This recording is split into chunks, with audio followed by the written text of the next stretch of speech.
Have you ever heard of a book that no one on Earth can read? I mean, a real book sitting in a library right now that for centuries has resisted every single attempt to unlock its secrets. Well, today, we're diving into exactly that, history's most mysterious book, the Voynich Manuscript.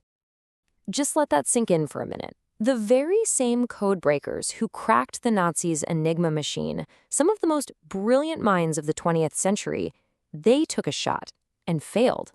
And today, our most powerful AI, it's looked at this book and come away with, well, absolutely nothing. And we're not talking about a new puzzle here. We're talking about 600 years. For 6 entire centuries, this thing has kept its mouth shut, making it one of the most famous and, frankly, one of the most frustrating cold cases in history. Okay, so let's get into it. To really wrap our heads around the mystery, we first need to understand what we're even looking at. What exactly is the Voynich Manuscript? So at its core, it's a codex, which is just a fancy word for an ancient handwritten book. We know it's from the early 1400s. It's filled with all these drawings and text. But here's the kicker. The alphabet is totally unknown, the language is a ghost, and we have no idea who wrote it. It's like a book from a world that might not have ever existed.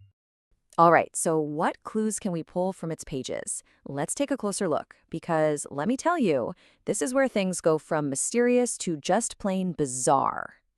The book seems to be broken up into a few sections, and each one is stranger than the last.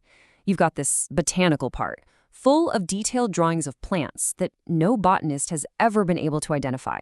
Then you've got these star charts with constellations and zodiac signs that don't match anything we see in the sky. And maybe the weirdest of all, pages showing people bathing in these super elaborate tubs connected by all these strange plumbing-like tubes. None of it fits into our world. And that's just the pictures. The other half of the puzzle is the text itself. We're talking over 170,000 characters, all written in this smooth, confident script. But here is the really wild part. It behaves like a real language. It follows certain statistical rules. Some words pop up all the time, others are rare. It's a pattern you see in literally every natural language on Earth, which makes you think it can't just be a simple hoax. And yet, nobody can read a single word. So you can see how this leads us to the huge question that's been bugging researchers for a century. What are we dealing with here? Is it an incredibly complex code, a ridiculously elaborate prank, or a genuine language that's just been lost to time? It's time to line up the main suspects. You know, the argument is just perfectly balanced, which is what makes it so maddening. On one hand, you see these impossible plants and an uncrackable code, and you think, okay, this has to be a fake, right? Maybe it's just some beautiful gibberish made to fool some rich guy. But then you look at the text and it's just too elegant. It was written so fluidly, not like someone was carefully encrypting a secret message. It feels real. This whole debate pretty much boils down to 3 big theories. 1, it's a cipher, meaning it's a known language, like Latin, hidden behind a ridiculously tough code. 2, it's a lost language, or maybe even a language someone invented from scratch. Or 3, it's the single greatest, most successful prank in the history of the world.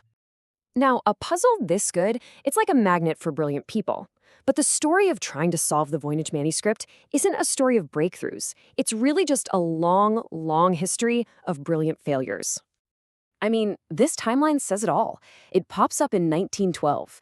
The best code breakers from World War II, the people who literally changed the course of the war with their brains, they took a swing at it. They missed. And in our lifetime, we've thrown massive supercomputers at it. We've unleashed artificial intelligence on it. And they've got nothing either. This book just refuses to give up its secrets. So look, the main takeaway here isn't just that this is a hard puzzle nobody's bothered to solve. No way. This thing is the Mount Everest of cryptography. The greatest minds, both human and machine, have tried to climb it, and every single one of them has been turned back. So here we are, 600 years later, and the case is colder than ever. But why? What is it about this specific book that makes it so uniquely impossible to crack? Why is this case still so wide open? Well, it really comes down to a few killer problems. First, we have no Rosetta Stone. There's no other text we can use to help translate it. Second, the pictures, which should be our biggest clues, just show us stuff that apparently doesn't exist. And that leads to the central paradox.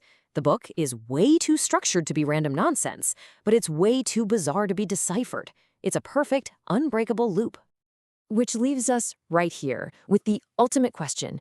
When we look at this manuscript, are we looking at a window into a lost world full of knowledge we can't even comprehend anymore? Or are we just staring at the punchline of the greatest, most long-running prank ever pulled? After 600 years, the book still isn't talking.